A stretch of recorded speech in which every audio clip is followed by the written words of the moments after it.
Hi hello ಎಲ್ರಿಗೂ ನಮಸ್ಕಾರ. Welcome back to our channel. ಎಲ್ಲರೂ ಹೇಗಿದ್ದೀರಾ? ಚೆನ್ನಾಗಿದ್ದೀರಾ ಅಂತ ಭಾವಿಸ್ತೀನಿ. ನಾನು ಕೂಡ ಚೆನ್ನಾಗಿದ್ದೀನಿ. ಬೆಳಗ್ಗೆಯಿಂದ ವಿಡಿಯೋನ ಶುರು ಮಾಡ್ತಾಯಿದ್ದೀನಿ. ಬೆಳಗ್ಗೆಯಿಂದ ಸಂಜೆವರೆಗೂ ವ್ಲಾಗ್ ಹಾಕೋಣ ಇವತ್ತು ಅಂತ. ಸೊ ನಾಳೆ ಬೇರೆ ಅಮಾವಾಸ್ಯೆ ಇದೆ, ಭೀಮನ ಅಮಾವಾಸ್ಯೆ. ಅದ್ರ ಬಗ್ಗೆ ಸ್ವಲ್ಪ ಇನ್ಫಾರ್ಮೇಷನ್ ಕೊಡಿ ಅಂತ ನನಗೊಬ್ಬರು ಸಿಸ್ಟರ್ ಕಮೆಂಟ್ ಹಾಕಿದರು. ನನಗೆ ತಿಳಿದಿರೋವಷ್ಟು ಇನ್ಫಾರ್ಮೇಷನ್ ಇವತ್ತಿನ ವಿಡಿಯೋದಲ್ಲಿ ಕೊಡ್ತೀನಿ. ತಿಂಡಿಗೆ ಇವತ್ತು ಟೊಮೊಟೊ ರೈಸ್ ಮಾಡ್ಕೊಂಡಿದ್ದೆ. ಹಾಗೆ ಸ್ವಲ್ಪ ಹಣ್ಣುಗಳಿತ್ತು, ಕಟ್ ಮಾಡಿ ಇಟ್ಕೊಂಡಿದ್ದೀನಿ. ಗೋಡಂಬಿ, ದ್ರಾಕ್ಷಿ, ಅಗಸೆ ಬೀಜ, ಸ್ವಲ್ಪ ಬಾಳೆಹಣ್ಣು, ಮರಸೇಬು, ಹಾಗೆ ಡೇಟ್ಸ್ ಇದಿಷ್ಟನ್ನು ಕಟ್ ಮಾಡಿ ಹಾಕ್ಕೊಂಡು ಒಂದು ಬಾಕ್ಸಲ್ಲಿ ಹಾಕಿ ಎತ್ತಿಟ್ಟಿದ್ದೀನಿ. ಹಾಗೆ ಸ್ವಲ್ಪ ಹೆಸರು ಕಾಳು ನೆನೆಸಿಟ್ಟಿದ್ದೆ, ಅದಕ್ಕೆ ಒಂದು ಅರ್ಧ ಈರುಳ್ಳಿ ಕಟ್ ಮಾಡಿ ಹಾಕಿ, ಸ್ವಲ್ಪ ಮೆಣಸಿನ್ಕಾಯಿ, ಉಪ್ಪು ಎಲ್ಲ ಹಾಕಿ ಒಂದು ಬಾಕ್ಸಲ್ಲಿ ಹಾಕಿ ಎತ್ತಿಟ್ಟೆ. ಬ್ರೇಕ್ಫಾಸ್ಟ್ ಕೂಡ ಹಾಕ್ಕೊಟ್ಟೆ. ಅವ್ರು ಬ್ರೇಕ್ಫಾಸ್ಟ್ ತಿನ್ನಲ್ಲ ಅಂದರು, ಹಾಗಾಗಿ ಟೀ ಕುಡಿತಾ ಇದ್ದಾರೆ. ಬೆಳಗ್ಗೆ ಬೇಗ ಹೋಗೋದ್ರಿಂದ ಸ್ವಲ್ಪ ತಿಂಡಿ ತಿನ್ನೋಕ್ಕಾಗಲ್ಲ ಅಂತಾರೆ. ಹಾಗಾಗಿ ಟೀ ಕುಡಿದ್ಬಿಟ್ಟು, ಇಲ್ಲ ಬಿಸ್ಕೆಟ್ ಇದ್ದರೆ ಬಿಸ್ಕೆಟ್ ತಿನ್ಕೊಂಡು ಹೋಗ್ತಾರೆ. ತಿಂಡಿನೂ ಕೂಡ ಅಲ್ಲಿಗೆ ತಗೊಂಡು ಹೋಗ್ತಾರೆ. ಅವರ ಕಡೆ ಹೋಗಾದ್ಮೇಲೆ ನಾನು ಮತ್ತೆ ಮಾಮೂಲಿ ಮನೆ ಕೆಲಸ ಎಲ್ಲ ಶುರು ಮಾಡಿಕೊಂಡೆ. ಸ್ವಲ್ಪ ಪಾತ್ರೆಗಳಿತ್ತು, ಎಲ್ಲ ತೊಳೆದಿಕ್ತಾ ಇದ್ದೀನಿ. ರಾತ್ರಿನೇ ಅಷ್ಟೊಂದು ಪಾತ್ರೆ ತೊಳೆದಿಟ್ಟಿರ್ತೀನಿ, ಮತ್ತು ಬೆಳಗ್ಗೆ 2 ಟೈಮಿಗೆ ಒಂದೇ ಸಲ ಅಡುಗೆ ಮಾಡ್ತೀನಲ್ಲ, ಸ್ವಲ್ಪ ಪಾತ್ರೆಗಳು ಜಾಸ್ತಿ ಆಗುತ್ತೆ. ನೀರಿನ ಬಾಟಲ್ಗಳೆಲ್ಲ ಅವ್ರಿಗೆ ಕೊಟ್ಟು ಕಳಿಸಿದ್ದೆ. ಒಂದು 2-3 ಬಾಟಲ್ ಮಾತ್ರ ಇಟ್ಕೊಂಡಿದ್ದೀನಿ. ಅವನ್ನು ಕೂಡ ಇವಾಗ ತೊಳೆದಿಟ್ಕೋಬೇಕು, ಯಾಕಂದರೆ ನೀರು ತುಂಬಿಸಿಟ್ಕೊಳ್ಳೋಕ್ಕೆ ಏನೂ ಇಲ್ಲ ಇಲ್ಲಿ. ಹಾಗಾಗಿ ವಾಟರ್ ಕ್ಯಾನಲ್ಲೇ ತುಂಬಿಟ್ಕೋತಾ ಇದ್ದೀನಿ. ಸೊ ತುಂಬ ಜನ ಕಮೆಂಟ್ ಮಾಡ್ತೀರಾ, ಅದನ್ನು ತೊಗೊಳ್ಳಿ ಇದನ್ನು ತೊಗೊಳ್ಳಿ ಅಂತ. ಯಾಕಂದರೆ ಪರ್ಮನೆಂಟಾಗಿ ಸ್ವಲ್ಪ ದಿನ 1 ವರ್ಷ ಅಥವಾ 2 ವರ್ಷ ಇರೋದಾದರೆ ಏನೋ ಓಕೆ ಅನ್ಬೋದು. ಬಟ್ ಇಲ್ಲಿ ಯಾವಾಗ ಬೇಕಾದರೂ ಅವ್ರಿಗೆ ಪೋಸ್ಟಿಂಗ್ ಬರ್ಬೋದು, ನಾನು ಹೋಗ್ಬೋದು ಬೆಂಗಳೂರಿಗೆ. ಸೊ ಹಾಗಾಗಿ ನಾನು ಏನೂ ಕೂಡ ಬೈ ಮಾಡ್ತಾಯಿಲ್ಲ. ಬೆಂಗಳೂರಲ್ಲಿ ಅಷ್ಟೊಂದೆಲ್ಲ ಇಟ್ಬಿಟ್ಟು ಬಂದಿದ್ದೀನಿ, ಸುಮ್ಮನೆ ವೇಸ್ಟು. ಎಲ್ಲ ಇದ್ರೂ ಕೂಡ ಏನೂ ಇಲ್ಲದೆ ಇರೋ ಥರ ಇವಾಗ ಬದುಕ್ತಾ ಇದ್ದೀವಿ. ಹಾಗಾಗಿ ಮತ್ತೆ ಅಷ್ಟು ತೊಗೊಳ್ಳೋದು, ಮತ್ತೆ ಇನ್ನೊಂದು ಕಡೆ ಹೋಗೋದು, ಅಲ್ಲಷ್ಟು ತೊಗೊಳ್ಳೋದು, ಅವೆಲ್ಲ ಏನಕ್ಕೆ ಅಂದ್ಬಿಟ್ಟು ಇರೋದ್ರಲ್ಲೇ ಮಾಡ್ಕೊಂಡು ಹೋಗೋಣ ಅಂತ ಇರೋದ್ರಲ್ಲೇ ಮಾಡ್ತಾಯಿದ್ದೀನಿ. ಸೊ ಅಷ್ಟೇ, ನಾನು ಏನೂ ಬೈ ಮಾಡ್ದಲೇ ಇರೋದಕ್ಕೆ ಮೇಯ್ನ್ ರೀಸನ್ನು ಇದಿಷ್ಟೇ. ಏನೂ ತೊಗೋಬಾರ್ದು, ಜಾಸ್ತಿ ಲಗೇಜ್ ಮಾಡ್ಕೋಬಾರ್ದು ಅಂತ. ಯಾಕಂದರೆ ಆ ಕಡೆಯಿಂದ ಬರೀ ಒಂದೇ ಒಂದು ಪೆಟ್ಟಿಗೆಯಲ್ಲಿ ನಾನೆಲ್ಲ ತುಂಬಿ ಹಾಕಿ ಕಳಿಸಿದ್ದೆ. ಈ ಕಡೆಯಿಂದ ಹೋಗ್ಬೇಕಾದ್ರೆ ಜಾಸ್ತಿ ಆಗಿಬಿಟ್ರೆ ಮತ್ತೆ ಅಮೌಂಟ್ ಜಾಸ್ತಿ ಕೊಡಬೇಕು, ಅದೆಲ್ಲ ಸುಮ್ಮನೆ ರಿಸ್ಕು. ಅಲ್ಲಿ ಇಟ್ಕೊಳ್ಳೋಕೆ ಜಾಗ ಇಲ್ಲ. ಈಗಿರೋ ಮನೆಯೇ ಡಬಲ್ BHK ಮಾಡಿದ್ರೂ ಸಾಕಾಗ್ತಿಲ್ಲ. ಅಂಥದ್ರಲ್ಲಿ ಇನ್ನೂ ಅಷ್ಟು ಸಾಮಾನುಗಳೆಲ್ಲ ಮಾಡಿಕೊಂಡು ಸುಮ್ಮನೆ ಇಕ್ಕಟ್ಟು ಮಾಡ್ಕೊಳ್ಳೋದು, ನಾವಲ್ಲಿ ಇರಲ್ಲ, ಪೋಸ್ಟಿಂಗ್ ಒಂದು ಕಡೆ ಎಲ್ಲ ಹೋಗೋದು, ಮನೇಲಿ ಇರೋರೇ ಒಬ್ಬರು ಅಂದಮೇಲೆ ನನಗೆ ಈಗಿರೋ ವಸ್ತುಗಳನ್ನೇ ಕೂಡ ತುಂಬ ಹೆವಿ ಆಗೋಯಿತು. ಆದ್ರೂ ಮನುಷ್ಯ ಅಂದಮೇಲೆ ದುರಾಸೆ ಅನ್ನೋದು ಇದ್ದೇ ಇರುತ್ತಲ್ಲ, ಆಸೆಗೆ ತಕ್ಕನಂಗೆ ಲೈಫು ನಡೆಸಬೇಕಲ್ಲ. ಹಾಗಾಗಿ ಸ್ವಲ್ಪ ಸ್ವಲ್ಪ ತೊಗೊಂಡಿಟ್ಕೊಂಡು ಅದಿಷ್ಟೊಂದು ಮಾಡ್ಕೊಂಡ್ಬಿಟ್ಟಿದ್ದೀನಿ. ಸೊ ಈ ಒಂದು ರೀಸನ್ಗೆ ಸ್ವಲ್ಪ ಏನೂ ಜಾಸ್ತಿ ತೊಗೋತಾ ಇಲ್ಲ. ಹಂಗೆ ಅಂದ್ಕೊಂಡು ಪಾತ್ರೆಗಳನ್ನೂ ಕೂಡ ಬಿಟ್ಬಂದ್ಬಿಟ್ಟಿದ್ದೀನಿ. ಅಷ್ಟು ಪಾತ್ರೆಗಳನ್ನೂ ತಂದಿಲ್ಲ. ಸೊ ನಮ್ಮ ಮೇಮಂಗೆ ಹೇಳಿದ್ದೀನಿ ಸ್ವಲ್ಪ ಪಾತ್ರೆಗಳು ಕಳಿಸ್ಕೊಡು ಅಂತ. ನೋಡಬೇಕು ಏನು ಮಾಡ್ತಾಳೋ ಗೊತ್ತಿಲ್ಲ. ಅವಳಿಗೂ ಕೂಡ ರಜೆ ಎಲ್ಲ ಕೊಡಬೇಕಲ್ವ ಪಾಪ. ಹಾಗೆ ಭೀಮನ ಅಮಾವಾಸ್ಯೆ ಬಗ್ಗೆ ಮಾತಾಡೋದಾದರೆ ನನಗೇನು ಅಷ್ಟೊಂದೆಲ್ಲ ಗೊತ್ತಿಲ್ಲ. ಯಾರ್ಯಾರೋ ಹೇಳಿರೋದು, ಸ್ವಲ್ಪ ಗೂಗಲಲ್ಲಿ ನೋಡ್ಕೊಂಡಿರೋದು, ಅದ್ರ ಬಗ್ಗೆ ಇನ್ಫಾರ್ಮೇಷನ್ ನನಗೆ ತುಂಬ ಗೊತ್ತಿಲ್ಲ. ನನಗೆ ಗೊತ್ತಿರೋವಷ್ಟು ನಾನು ನಿಮ್ಗಳ ಮುಂದೆ ಶೇರ್ ಮಾಡ್ಕೋತೀನಿ. ಮೊದಲು ಭೀಮನ ಅಮಾವಾಸ್ಯೆ ಅಂದರೆ ಅಷ್ಟಾಗಿ ನಂಗೆ ಗೊತ್ತಿರಲಿಲ್ಲ. ಮಾಮೂಲಿ ಪೂಜೆ ಮಾಡಬೇಕು, ಮಾಡ್ತಾಯಿದ್ದೆ ಅಷ್ಟೇ. ಸ್ವಲ್ಪ ಇತ್ತೀಚೆಗೆ ಅದು ಇದು ನೋಡೋದು, ಅವ್ರ ಹತ್ರ ತಿಳ್ಕೊಳ್ಳೋದು ಮಾಡಿಕೊಂಡು ಸ್ವಲ್ಪ ಅದ್ರ ಬಗ್ಗೆ ಮಾಹಿತಿ ಕಲೆಕ್ಟ್ ಮಾಡ್ಕೊಂಡಿದ್ದೀನಿ. ಹಿಂದೆ ಒಬ್ಬ ರಾಜ ಇದ್ದಂತೆ, ಅವನಿಗೊಬ್ಬ ಮಗ ಇದ್ದಂತೆ. ಸೊ ಅವನು ತೀರ್ಕೊಂಡು ಬಿಡ್ತಾನೆ. ಅಚಾನಕ್ಕಾಗಿ ತೀರ್ಕೊಂಡಾಗ ಸೊ ಅವನು ಯೋಚನೆ ಮಾಡ್ತಾನೆ, ನಮಗೆ ಮಗನಿಗೆ ಮದುವೆನೇ ಮಾಡಿಲ್ಲ ಅಂದರೆ ಸದ್ಗತಿ ಮಾಡೋರು ಯಾರೂ ಇರಲ್ವಲ್ಲ ಅಂದ್ಬಿಟ್ಟು. ಹಾಗಾಗಿ ಅವನು ಇಡೀ ಒಂದು ರಾಜ್ಯದ ತುಂಬ ಒಂದು ಸುದ್ದಿ ಹಬ್ಬಿಸ್ತಾನೆ. ಯಾರು ನನ್ನ ಮಗನ ಮದುವೆ ಆಗ್ತಾರೆ ಅವರಿಗೆ ಅವರು ಕೇಳಿದ್ದು ಅಷ್ಟು ಹಣ ಆಸ್ತಿ ಆಗಿರ್ಬೋದು, ಅಥವಾ ಆವಾಗಿನ ಕಾಲದ್ದು ಏನಾರು ಆಗಿರ್ಬೋದು, ಸಕಲ ಸೌಕರ್ಯ ಕೊಡ್ತೀನಿ ಅಂತ ಹೇಳಿ. ಸೊ ಅಂಥ ಟೈಮಲ್ಲಿ ಒಬ್ಬರು ಬಡ ಬ್ರಾಹ್ಮಣರು ಏನು ಮಾಡ್ತಾರೆ, ಅವ್ರ ಮಗಳನ್ನ ಅವರಿಗೆ ಅಂದರೆ ಸತ್ತೋಗಿರೋ ಮಗನಿಗೆ ಕೊಟ್ಟು ಮದುವೆ ಮಾಡ್ತಾರೆ. ಯಾಕಂದರೆ ಅವರಿಗೆ ಅಷ್ಟು ಬಡತನ ಇರುತ್ತೆ. ಬಡತನದ ಬೇಗೆ ತಡಿಲಾರ್ದಲೇ ಮಗಳನ್ನ ಒಬ್ಬ ಸತ್ತೋಗಿರೋ ರಾಜನಿಗೆ ಕೊಟ್ಟು ಮದುವೆ ಮಾಡ್ತಾರೆ. ಅದ್ರ ಮಾತಿನಂತೆ ಅವನು ರಾಜ ಅವ್ರಿಗೆ ಏನೇನು ಕೊಡಬೇಕು ಎಲ್ಲ ಕೊಡ್ತಾರೆ. ಅದಾದಮೇಲೆ ಅವರು ಮನೆಗೆ ಹೋಗ್ತಾರೆ. ಆಮೇಲೆ ಹೆಣ ತೊಗೊಂಡು ಇವರು ಸ್ಮಶಾನಕ್ಕೆ ಹೋಗ್ತಾರೆ. ಮದುಮಗಳನ್ನೂ ಕರ್ಕೊಂಡು ಹೋಗ್ತಾರೆ. ಕರ್ಕೊಂಡು ಹೋದಂಥ ಟೈಮಲ್ಲಿ ಬೆಂಕಿ ಇಡ್ತಾರೆ. ಬೆಂಕಿ ಇಡುವಾಗ ಜೋರು ಮಳೆ ಬರುತ್ತೆ. ಜೋರು ಮಳೆ ಬಂದಾಗ ಅಲ್ಲಿರೋರಂಥ ಜನಗಳೆಲ್ಲ ಹೋಗ್ತಾರೆ. ಅದೇ ಥರ ಅಲ್ಲಿ ಮದುಮಗಳು ಕೂತಿರ್ತಾರಲ್ಲ, ಅವಳನ್ನ ಕರೀತಾನಂತೆ ಮಹಾರಾಜ. ಮಳೆ ಬರ್ತಾಯಿದೆ, ಬಾ ಹೋಗೋಣ ಅಂತೇಳಿ. ನನ್ನ ಗಂಡನ್ನ ಬಿಟ್ಟು ನಾನು ಎಲ್ಲೂ ಬರಲ್ಲ, ನಾನು ಇಲ್ಲೇ ಇರ್ತೀನಿ ಅಂತ ಆಕೆ ಹೇಳ್ತಾಳೆ.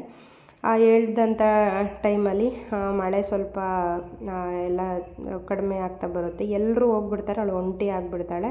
ಸೂರ್ಯ ಎಲ್ಲ ಮುಳುಗಿ ಕತ್ತಲೆ ಆಗಿರುತ್ತೆ. ಅಂಥ ಟೈಮಲ್ಲಿ ಅವಳಿಗೆ ತುಂಬ ಭಯ ಕಾಡ್ತಾ ಇರುತ್ತೆ. ಆವಾಗ ಅವಳು ಮನಸ್ಸಿನಲ್ಲೇ ಶಿವನ್ನ ನೆನಪಿಸ್ಕೊಳ್ತಾ ಇರ್ತಾಳೆ. ಎಲ್ಲರಿಗೂ ಏನೇನೋ ಕೊಡ್ತೀಯಾ, ಕೇಳಿದ್ನೆಲ್ಲ ಕೊಡ್ತೀಯಾ ಅಂಥದ್ರಲ್ಲಿ ನಾನೇನು ನಿನ್ನ ಹತ್ರ ಬೇಡ ಇಲ್ಲ, ನಾನೇನು ತಪ್ಪು ಮಾಡಿದೆ ಅಂತ ನನಗಿಂಥ ಜೀವನ ಕೊಟ್ಟೆ ಅಂತ ಕೇಳ್ತಾ ಇರ್ತಾಳೆ. ಅದೇ ಥರ ಮನಸ್ಸಿನಲ್ಲಿ ಬೇಡ್ಕೋಬೇಕಾದ್ರೆ ಶಿವ ಪಾರ್ವತಿ ಪ್ರತ್ಯಕ್ಷ ಆಗಿ ಅವಳಲ್ಲಿ ಏನು ಬೇಕು ಅಂತ ಕೇಳಿದಾಗ ಅವಳು ನನಗೆ ನನ್ನ ಗಂಡ ಬೇಕು ಅಂತ ಕೇಳ್ತಾಳೆ.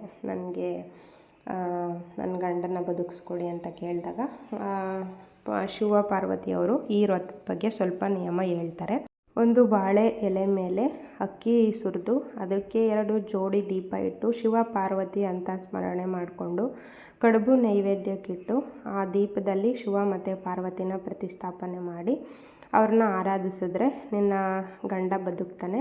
ಇದೇ ಥರ ನೀನು 9 ವರ್ಷ ಮಾಡಬೇಕಾಗುತ್ತೆ, ಆವಾಗ ನೀನು ಅಂದ್ಕೊಂಡಿರೋದೆಲ್ಲ ಆಗುತ್ತೆ, ಹಾಗೆ ನೀನು ಸುಮಂಗ್ಲಿಯಾಗಿ ಕೂಡ ಇರ್ತೀಯ ಅಂತ ಹೇಳಿ ಅವರು ಅಲ್ಲಿಂದ ಮಾಯ ಆಗ್ತಾರೆ. ಅವಳು ಸ್ಮಶಾನದಲ್ಲಿರೋ ಕಾರಣ ಅದೆಲ್ಲ ಏನೂ ಸಿಗಲ್ಲ. ಹಾಗಾಗಿ ಅವಳು ಮಣ್ಣಿನಿಂದನೇ ದೀಪ ಮಾಡಿ ಮಣ್ಣನ್ನೇ ಸುರಿದು ಅಲ್ಲಿರುವಂಥ ಆಲದ ಎಲೆಗಳನ್ನೇ ಹಾಸಿ ಅದರನ್ನೇ ಎಲೆ ಅಡಿಕೆ ಮಾಡಿಕೊಂಡು ಆಲದ ಕಾಯಿ ಅಂತ ಬರುತ್ತಲ್ಲ, ಆಲದ ಮರದ ಕಾಯಿ ಅದನ್ನೇ ಅಡಿಕೆ ಅಂತ ಇಟ್ಟು ಅಲ್ಲಿ ಇರುವಂಥ ಗರಿಕೆನೇ ಹೂವು ಅಂತ ಇಟ್ಟು ಭಗವಂತನ ಮನಸ್ಸಲ್ಲೇ ಸ್ಮರಣೆ ಮಾಡ್ಕೋತಾಳೆ.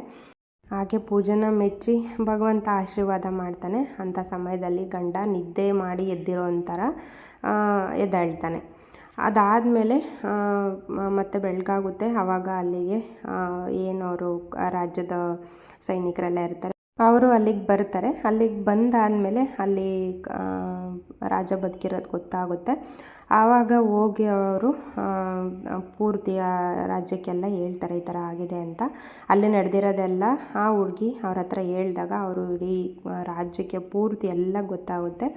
ಅಂದಿನಿಂದ ಎಲ್ಲರೂ ಯಾರ್ಯಾರು ಹೊಸ್ದಾಗಿ ಮದುವೆ ಆಗಿರ್ತಾರೆ, ಮದುವೆ ಆಗ್ದಲೇ ಇರೋರು ಭೀಮನಂಥ ಗಂಡ ಸಿಗಲಿ ಅಂತ ಪೂಜೆ ಮಾಡ್ತಾರಂತೆ. ಮದುವೆ ಆಗಿರೋರು ನನ್ನ ಗಂಡನ ಆಯುಸ್ಸು ವೃದ್ಧಿ ಆಗಲಿ ಅಂತ ಪೂಜೆ ಮಾಡ್ತಾರಂತೆ. ಹಾಗೆ ಇನ್ನಿತರರು ಅಣ್ಣ ತಮ್ಮದಿರಾಗಿರ್ಬೋದು, ಬೇರೆಯವ್ರದ್ದಾಗಿರ್ಬೋದು, ಮನೇಲಿರೋ ಗಂಡು ಮಕ್ಕಳು ಆಯುಸ್ಸು ವೃದ್ಧಿ ಆಗಲಿ ಅಂತ ಪೂಜೆ ಮಾಡ್ತಾರಂತೆ. ಅಲ್ಲಿಂದ ಭೀಮನ ಅಮಾವಾಸ್ಯೆ ಅನ್ನೋ ವಾಡಿಕೆ ಎಲ್ಲ ಕಡೆನೂ ಶುರುವಾಯಿತು. ಸೊ ಇದಿಷ್ಟೇ ನನಗೆ ಗೊತ್ತಿರೋದು. ನಾನು ಮಾಡೋದು ಇದೇ ಥರನೇ ಜೋಡಿ ದೀಪ ಇಟ್ಟು ಅದಕ್ಕೊಂದು ವಸ್ತ್ರ ಹಾಕಿ ಪೂಜೆ ಮಾಡ್ತೀನಿ. ಸೊ ಈ ಸಲ ಯಾವ ಥರ ಮಾಡೋದು ನಂಗೆ ನಿಜವಾಗ್ಲೂ ಗೊತ್ತಿಲ್ಲ, ಯಾಕಂದರೆ ಇಲ್ಲಿ ಏನೂ ತಂದಿಲ್ಲ ನಾನು. ಇವತ್ತು ನಾನು ಹೇಳಿರೋ ಈ ಒಂದು ಸ್ಟೋರಿಲಿ ಏನಾದರೂ ತಪ್ಪಿದರೆ ಐ ಆಮ್ ಸಾರಿ. ನನಗೆ ಗೊತ್ತಿರೋ ಅಷ್ಟು ನಾನು ಹೇಳಿದ್ದೀನಿ ಅಷ್ಟೇ. ಏನಾದ್ರೂ ಮಿಸ್ಟೇಕ್ ಇದ್ದರೆ ದಯವಿಟ್ಟು ಕಮೆಂಟ್ ಮಾಡಿ. ಸೊ ನಿಮಗೆ ಗೊತ್ತಿರೋದು ತಿಳಿಸಿ, ನಾನು ಕೂಡ ತಿಳ್ಕೊಂಡಂಗೆ ಆಗುತ್ತೆ. ಸೊ ನನ್ನ ಕೆಲಸ ಎಲ್ಲ ಮುಗಿದು ಸ್ವಲ್ಪ ಬೇಳೆ ಎಲ್ಲ ತೊಳೆದು ಒಣಗಿಸಿಟ್ಟಿದ್ದೆ ನಾನು, ಯಾಕಂದರೆ ಅಂಗಡಿಲಿ ತರಬೇಕಾದ್ರೆ ಶುಗರ್ ಮಿಕ್ಸ್ ಆಗಿಬಿಟ್ಟಿತ್ತು, ಎಲ್ಲ ಅಂಟಾಗ್ಬಿಟ್ಟಿತ್ತು ಈ ಸೀತುಗೆ. ಸೊ ಹಾಗಾಗಿ ತೊಳೆದು ಒಣಗಕ್ಕೆ ಹಾಕಿದ್ದೆ. ಸ್ವಲ್ಪ ಒಣಗಿತ್ತು, ಇನ್ನೂ ಹಸಿ ಇತ್ತು. ಸೊ ಹಾಗಾಗಿ ಸ್ವಲ್ಪ ಬಾಣಲೆಲಿ ಹಾಕೊಂಡ್ಬಿಟ್ಟು ಒಂಚೂರು ಬಿಸಿ ಮಾಡಿ ಎತ್ತಿಟ್ಕೊಂಡೆ. ಅದಾದಮೇಲೆ ಫ್ರೆಶ್ ಅಪ್ ಎಲ್ಲ ಆಗಿ ಪೂಜೆ ಮಾಡ್ಕೋಬೇಕಲ್ಲ, ಇನ್ನು ತಿಂಡಿ ಕೂಡ ತಿಂದಿರಲಿಲ್ಲ. ಪೂಜೆ ಎಲ್ಲ ಮುಗಿಸಿ ಸ್ವಲ್ಪ ಹೊತ್ತು ಭಗವದ್ಗೀತೆ ಓದಿ ಇವಾಗ ತಿಂಡಿ ತಿನ್ನೋಣ ಅಂತ ಹೋಗ್ತಾಯಿದ್ದೀನಿ. ಸೊ ತಿಂಡಿ ಒಂದು 2-3 ದಿನದಿಂದ ತಿಂಡಿ ತಿನ್ನೋದು ಸ್ವಲ್ಪ ಲೇಟೇ ಆಗ್ತಾಯಿದೆ ನಂದು. ತಿಂಡಿ ತಿನ್ನೋ ಟೈಮ್ಗೆ ಮಳೆ ಬಂದುಬಿಡುತ್ತೆ. ಮೇಲ್ಗಡೆ ಬಟ್ಟೆ ಒಣಗಾಕಿರ್ತೀನಿ, ಅದನ್ನು ತೊಗೊಂಬರ್ಬೇಕು, ಮತ್ತು ಒಳಗೆ ಹಾಕಬೇಕು, ಒಣಗಿಸಿಡಬೇಕು. ಡ್ಯೂಟಿ ಡ್ರೆಸ್ಸು ಒಣಗಲೇಬೇಕು, ಏನು ಮಾಡೋಂಗಿಲ್ಲ. ಸೊ ಮೇಲ್ಗಡೆ ಬಟ್ಟೆ ಒಣಗ್ಸೋಣ ಅಂತ ಹೋಗಿದ್ದೆ. ಅಲ್ಲೊಂದು ಹೂವು ಸಿಕ್ತು, ದಾಸವಾಳ ಹೂವು ಕಿತ್ಕೊಂಡ್ಬಂದೆ. ಹಾಗೆ ಸ್ವಲ್ಪ ಮಲ್ಲಿಗೆ ಹೂವು ಸಿಕ್ತು, ಅದನ್ನು ಕೂಡ ತೊಗೊಂಬಂದಿದ್ದೀನಿ. ಕಟ್ಬಿಟ್ಟು ಮುಡ್ಸೋಣ ದೇವ್ರಿಗೆ ಅಂತ ಹೇಳ್ಬಿಟ್ಟು. ತುಂಬ ಲೇಟಾಗಿತ್ತು, ಹೊಟ್ಟೆ ಬೇರೆ ಹಸಿತಾಯಿತ್ತು. ಸೊ ಹಾಗಾಗಿ ತಿಂಡಿ ತಿನ್ನೋಣ ಅಂತ ಪ್ಲೇಟಿಗೆ ಹಾಕ್ಕೊಂಡೆ. ಸ್ವಲ್ಪ ಹಾಗೆ ಫ್ರೂಟ್ಸ್ಗಳು ಎಲ್ಲ ತೊಗೊಂಡು ತಿಂಡಿ ತಿಂದು ಮುಗಿಸಿ ಅದಾದಮೇಲೆ ಸಂಜೆಯಿಂದ ವಿಡಿಯೋ ಕಂಟಿನ್ಯೂ ಮಾಡಿದೆ. ಒಂದು ವಾಟರ್ ಕ್ಯಾನ್ ಬುಕ್ ಮಾಡಿದ್ದೆ, ವಾಟರ್ ಬಾಟಲು ಫ್ಲಿಪ್ಕಾರ್ಟಲ್ಲಿ ಇವತ್ತು ಬಂತು. 340 ಅನ್ಕೊತೀನಿ. ಇದಕ್ಕೆ ಯಾವ್ಯಾವ ಟೈಮಲ್ಲಿ ಎಷ್ಟೆಷ್ಟು ನೀರು ಕುಡಿಬೇಕು ಅಂತ ಇದರಲ್ಲಿ ಇದೆ. ಸೊ ನನಗಿದೊಂದು ಸ್ವಲ್ಪ ಯೂಸ್ಫುಲ್ ಆಗುತ್ತೆ, ಯಾಕಂದರೆ ನಾನು ಸ್ವಲ್ಪ ನೀರು ಕುಡಿಯೋದು ತುಂಬ ಅಂದರೆ ತುಂಬ ಕಡಿಮೆ. ಒಂದು ದಿನಕ್ಕೆ ನಾನು ಊಟ ಮಾಡುವಾಗಲೂ ಸೇರಿ ಒಂದು 3-4 ಗ್ಲಾಸ್ ನೀರು ಕುಡಿಯೋದೇ ಜಾಸ್ತಿ ಅನ್ಕೋತೀನಿ. ಸೊ ಹಾಗಾಗಿ ಅದೊಂದು ವಾಟರ್ ಕ್ಯಾನ್ ನನಗೆ ತುಂಬ ಹೆಲ್ಪ್ ಆಗುತ್ತೆ ಅಂದ್ಕೊಂಡು ತೊಗೊಂಡಿದ್ದೀನಿ. ತುಂಬ ಅಂದರೆ ತುಂಬ ಚೆನ್ನಾಗಿದೆ, ನನಗೆ ಇಷ್ಟ ಆಯಿತು. ಒಳ್ಳೆ ಕ್ಯೂಟಾಗಿದೆ. ಅದರಲ್ಲೆಲ್ಲ ಚಿಕ್ಕದು ಡಾಲ್ಗಳದ್ದು ಸ್ಟಿಕ್ಕರ್ಸ್ ಎಲ್ಲ ಇದೆ. ನನಗೊಂಥರ ಇಷ್ಟ ಆಯಿತು ಅದು. ಸೊ ಇವತ್ತು ಊಟಕ್ಕೆ ಪಲ್ಯ, ಅನ್ನ, ಸಾಂಬಾರು, ದಾಲ್ ಮಾಡ್ಕೊಂಡಿದ್ದೆ.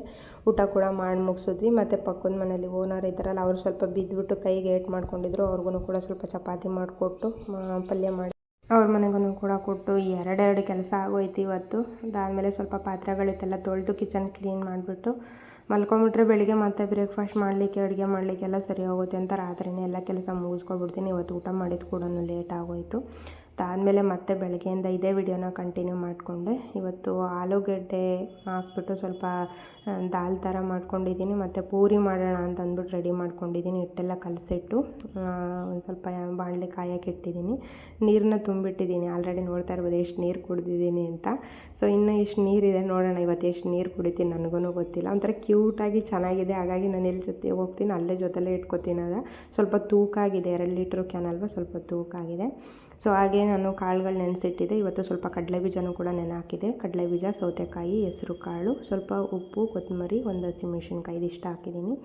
ಸೊ ಇವತ್ತು ಫ್ರೂಟ್ ಏನಿರಲಿಲ್ಲ, ಹಾಗಾಗಿ ಪಪ್ಪಾಯ ಕಟ್ ಮಾಡಿಕೊಟ್ಟೆ. ತಿಂಡಿನೂ ಕೂಡ ರೆಡಿ ಆಯಿತು. ಇವತ್ತು ತಿಂಡಿಗೆ ಪೂರಿ, ಸಾಗು ಇತ್ತಲ್ಲ, ಅದರಲ್ಲೇ ಅನ್ನ ತಿನ್ಕೋತಾರೆ ಅಂತ ಒಂದು ಸ್ವಲ್ಪ ಬಿಸಿ ಅನ್ನನೂ ಕೂಡ ಮಾಡಿ ಅದಕ್ಕೆ ಸ್ವಲ್ಪ ತುಪ್ಪ ಹಾಕ್ಬಿಟ್ಟು ಮಧ್ಯದಲ್ಲಿ ಸ್ವಲ್ಪ ಸ್ಪೂನಲ್ಲಿ ಗುಂಡಿ ಥರ ಮಾಡಿಬಿಟ್ಟು ಅದಕ್ಕೊಂಚೂರು ಉಪ್ಪಿನಕಾಯಿನೂ ಹಾಕಿದ್ದೀನಿ. ಹಾಗೆ ಒಂದು ಚಿಕ್ಕ ಬಾಟಲಲ್ಲಿ ಮಜ್ಜಿಗೆ ಮಾಡಿಬಿಟ್ಟು ಅದರೊಳಗಡೆ ಹಾಕಿದ್ದೀನಿ. ಸ್ವಲ್ಪ ಕೆಲಸ ಎಲ್ಲ ಮಾಡ್ತಾರಲ್ಲ, ಆಚೆ ಸ್ವಲ್ಪ ಬಿಸಿಲಿರುತ್ತೆ ಅಂದ್ಬಿಟ್ಟು. ಸೊ ಇದೆಲ್ಲ ಪ್ಯಾಕ್ ಮಾಡಿ ಆದಮೇಲೆ ನೋಡಿ ಎಷ್ಟು ಕೆಲಸ ಇದೆ ಅಂತ. ಈ ಥರ ಕೆಳಗೂ ಇಡೋಂಗಿಲ್ಲ, ಯಾಕಂದರೆ ಇರುವೆ ಮುತ್ಕೊಂಡ್ಬಿಡುತ್ತೆ. ಸೊ ಹಾಗಾಗಿ ಬೇಗ ಅಡುಗೆ ಮನೆಯೆಲ್ಲ ಕ್ಲೀನ್ ಮಾಡಿಕೊಂಡು ಎತ್ತಿಟ್ಕೋಬೇಕು. ಅಡುಗೆ ಮನೆ ನೋಡಿದ್ರೆ ಭಯನೇ ಶುರು ಆಗಿಬಿಡುತ್ತೆ, ಅಷ್ಟು ಗಲೀಜು ಮಾಡ್ಕೊಂಡ್ಬಿಡ್ತೀನಿ ನಾನು. ಸೊ ಇವಾಗೆಲ್ಲ ಬಾಕ್ಸ್ನ ಅವರಿಗೆ ಪ್ಯಾಕ್ ಮಾಡಿ ಕೊಟ್ಬಿಟ್ರೆ ಅವ್ರು ಆರಾಮ್ಸೆ ಡ್ಯೂಟಿಗೆ ಹೋಗ್ತಾರೆ. ಆಮೇಲೆ ನಾನು ನಿಧಾನ ಕೆಲಸ ಮಾಡ್ಕೋಬೋದು ಅಂತ. ಸ್ವಲ್ಪ ಟೀ ಇತ್ತು, ನಾನು 5 ಗಂಟೆಗೆ ಟೀ ಇಟ್ಕೊಂಡು ಕುಡಿದ್ಬಿಡ್ತೀನಿ. ಆಮೇಲೆ ಅವ್ರು ಎದ್ಮೇಲೆ ಅವ್ರ ಜೊತೆಲಿ ಒಂದು ಸಲ ಟೀ ಕುಡಿತೀನಿ. ಹಾರ್ಲಿಕ್ಸ್ ಇದೆ ಕುಡಿಯೋಕ್ಕೆ ಬೇಜಾರು, ಒಂದು ಸ್ವಲ್ಪ ಟೀ ಕುಡಿದ್ಬಿಟ್ರೆ ಮೈಂಡ್ ಫ್ರೆಶ್ ಅನಿಸುತ್ತೆ ಅಂದ್ಬಿಟ್ಟು ಇವಾಗ ಟೀ ಕುಡಿತಾ ಇದ್ದೀನಿ. ತುಂಬ ಜಾಸ್ತಿನೂ ಟೀ ಕುಡಿಯಲ್ಲ, ಬೆಳಗ್ಗೆ ಸಂಜೆ 2 ಟೈಮ್ ಅಷ್ಟೇ. ಅವರು ಕೂಡ ತಿಂಡಿನೆಲ್ಲ ಬ್ಯಾಗಲ್ಲಿ ಇಟ್ಕೊತಾ ಇದ್ದಾರೆ. ತುಂಬ ಮಳೆ ಬರ್ತಾ ಇದೆ ಇಲ್ಲಂತೂ. ನೆನ್ನೆ ಒಂದು ರೈನ್ ಕೋಟ್ ತೊಗೊಂಬಂದರು, ಆದ್ರೂ ಬ್ಯಾಗೆಲ್ಲ ನೆಂದು ಹೋಗುತ್ತೆ. ಇನ್ನೇನು ಮಾಡೋದು, ಹಂಗೆ ಹೋಗ್ತಾರೆ ಪಾಪ. ಇಲ್ಲಿಂದ 10 ಕಿಲೋಮೀಟ್ರ್ ಆಗುತ್ತಂತೆ ಹೋಗೋದು, ಅಪ್ ಆ್ಯಂಡ್ ಡೌನ್ ಮಾಡೋದು 20 ಕಿಲೋಮೀಟ್ರು. ಎಷ್ಟು ಜೋರು ಮಳೆ ಬರ್ತಾಯಿದೆ. ಅದರಲ್ಲೇ ಕೂಡ ಡ್ಯೂಟಿಗೆ ಹೊರಟರು. ಫುಲ್ಲು ಎಲ್ಲ ನೆನ್ಕೊಂಡು ಹೋಗೋರು ಡೈಲಿನೇ. ಹಾಗಾಗಿ ಒಂದು ರೈನ್ ಕೋಟ್ ತೊಗೊಬನ್ನಿ ಅಂತ ಹೇಳಿದೆ. ನೆನ್ನೆ ಸಂಜೆ ಬರಬೇಕಾದ್ರೆ ತೊಗೊಂಬಂದಿದ್ರು. ಸೊ ಅವ್ರನ್ನ ಕಳಿಸ್ಬಿಟ್ಟು ಬಂದು ನಾನು ಕೂಡ ಅಡುಗೆ ಮನೆಯೆಲ್ಲ ಕ್ಲೀನ್ ಮಾಡಿಕೊಂಡೆ. ಇನ್ನೊಂದು ಸ್ವಲ್ಪ ವಿಡಿಯೋ ಮಾಡ್ಕೊಳ್ಳೋಣ ಅಂತಿದೆ, ಬಟ್ ನನ್ನ ಹತ್ರ ಸ್ಟ್ಯಾಂಡ್ ಏನೂ ಇಲ್ಲ. ಹಾಗಾಗಿ ಎಲ್ಲ ಕೆಲಸ ಮುಗಿಸಾದ್ಮೇಲೆ ವಿಡಿಯೋ ಮಾಡ್ಕೊತಾ ಇದ್ದೀನಿ. ಸ್ವಲ್ಪ ಸಿಂಕೆಲ್ಲ ತೊಳಿಬೇಕು, ಹ್ಯಾಂಡ್ ಬೇಸನ್ನೆಲ್ಲ. ಓನರ್ ಅಣ್ಣ ಬಂದು ಇಲ್ಲೇ ಉಗ್ಬಿಡುತ್ತೆ, ಒಂಥರ ಅಸಹ್ಯ ಅನಿಸುತ್ತೆ ನನಗೆ. ನಾವು ಊಟ ಎಲ್ಲ ಹಾಲಲ್ಲೇ ಕೂತ್ಕೊಂಡು ಮಾಡ್ತೀವಿ, ಆ ಡೋರ್ ಬೇರೆ ತೆಗ್ದೇ ಇರ್ತೀವಿ, ಅವ್ರು ಇಲ್ಲೇ ಓಡಾಡ್ತಾರೆ. ನಂಗೆ ಯಾವಾಗಲೂ ಅವರು ತಂಬಾಕೆಲ್ಲ ಹಾಕ್ಕೋತಾರಲ್ಲ, ಬಂದು ಅಲ್ಲೇ ಹೋಗಿತಾರೆ. ಒಂಥರ ಬೇಜಾರು ಅನ್ನಿಸ್ತಾ ಇರುತ್ತೆ ನನಗೆ. ಹಾಗಾಗಿ ಡೈಲಿ ವಾಶ್ ಮಾಡಿಬಿಡ್ತೀನಿ. ಸ್ನಾನಕ್ಕೂ ಫಸ್ಟು ಎಲ್ಲ ವಾಶ್ ಮಾಡಿ ಆಮೇಲೆ ನಾನು ಸ್ನಾನ ಮಾಡ್ಕೋತೀನಿ. ಸೊ ಲ್ಯಾಪ್ಟಾಪಲ್ಲಿ ಸಾಂಗ್ ಕೇಳ್ಕೊಂಡು ನನ್ನ ಕೆಲಸ ಪೂರ್ತಿ ಎಲ್ಲ ಮುಗಿಸ್ಕೊಂಡೆ. ಇವತ್ತು ನೆಲ ಒರೆಸ್ಲಿಕ್ಕಾಗಿಲ್ಲ, ಕುತ್ಕೊಂಡು ನೆಲ ಒರೆಸ್ಬೇಕಾದ್ರೆ ಸ್ವಲ್ಪ ಪೇಯ್ನ್ ಅನಿಸುತ್ತೆ. ಹಾಗಾಗಿ ದಿನ ಬಿಟ್ಟು ದಿನ ನೆಲ ಒರೆಸ್ಕೋತೀನಿ. ಇನ್ನು ಸ್ವಲ್ಪ ಬಟ್ಟೆಗಳೆಲ್ಲ ತೊಳೆಯೋಣ ಅಂದ್ಕೊಂಡೆ, ಬಿಸಿಲು ಬಂದಿಲ್ಲ. ಸೊ ಹಾಗಾಗಿ ಇವತ್ತು ಬಟ್ಟೆ ತೊಳೆಯೋ ಕೆಲಸನೂ ಕೂಡ ಕ್ಯಾನ್ಸಲ್ ಮಾಡ್ಕೊಂಡಿದ್ದೀನಿ. ಸೊ ಅಡುಗೆ ಮನೆ ಫುಲ್ಲು ಕ್ಲೀನಾಗಿದೆ. ಇವಾಗ ಸ್ನಾನ ಮಾಡ್ಕೊಂಡು ಪೂಜೆ ಮಾಡಿ ತಿಂಡಿ ತಿನ್ನೋದಷ್ಟೇ ಬಾಕಿ ಇರೋದು. ಅಷ್ಟರಲ್ಲಿ ಹೆಲಿಕಾಪ್ಟರ್ ಬಂದಿತ್ತು. ಆಗಸ್ಟ್ 15 ಹತ್ರ ಇದೆಯಲ್ಲ, ಸೊ ಅವ್ರಿಗೇನೋ ಟ್ರೈನಿಂಗ್ ಕೊಡ್ತಾರಂತೆ. ಏನೋ ಮೇಲ್ಗಡೆಯಿಂದ ಹೂವು ಎಲ್ಲ ಹಾಕೋದು ಎಲ್ಲ ಇರುತ್ತಲ್ಲ, ಅದ್ರ ಟ್ರೈನಿಂಗ್ ಕೊಡ್ತಾರಂತೆ. ಸೊ ಅವರು ಓನರ್ ಇದ್ರಲ್ಲ, ಅವರು ತೋರಿಸ್ತಾ ಇದ್ರು, ನೋಡಿ ಹೆಲಿಕಾಪ್ಟರ್ ಬಂದಿದೆ ಇಲ್ಲೇ ಓಡಾಡುತ್ತೆ ಅಂತ. ಅವರು ಟ್ರೈನಿಂಗ್ ಕೊಡಿಸ್ತಾ ಇದ್ರು. ಲೆಫ್ಟ್ ಟು ರೈಟು ಯಾವ ಥರ ಟರ್ನ್ ಆಗುತ್ತೆ ಅದು ಅಂತ ನೀವು ನೋಡ್ಬೋದು. ಇವತ್ತಿನ ವಿಡಿಯೋ ಇಷ್ಟೇ. ಮತ್ತೆ ಸಂಡೇ ವ್ಲಾಗ್ ಜೊತೆಲಿ ಸಿಗ್ತೀನಿ. ಹೀಗೆ ಸಪೋರ್ಟ್ ಮಾಡ್ತಾಯಿರಿ, ಎಂಡವರೆಗೂ ವಿಡಿಯೋ ನೋಡಿ ಸಪೋರ್ಟ್ ಮಾಡಿರೋ ಎಲ್ರಿಗೂ ಥ್ಯಾಂಕ್ ಯು ಸೋ ಮಚ್. ಇವತ್ತಿನ ವಿಡಿಯೋ ಇಷ್ಟ ಆದರೆ ದಯವಿಟ್ಟು ಒಂದು ಲೈಕ್ ಮಾಡಿ, ಹಾಗೂ ಯಾರೆಲ್ಲ ನನ್ನ ಚಾನಲ್ನ ಸಬ್ಸ್ಕ್ರೈಬ್ ಮಾಡಿಲ್ಲ ಪ್ಲೀಸ್ ಚಾನಲ್ನ ಸಬ್ಸ್ಕ್ರೈಬ್ ಮಾಡ್ಕೊಳ್ಳಿ. ಹಾಗೆ ವಿಡಿಯೋ ಇಷ್ಟ ಆದರೆ ಶೇರ್ ಮಾಡಿ. Thank you for watching. Love you all. Take care.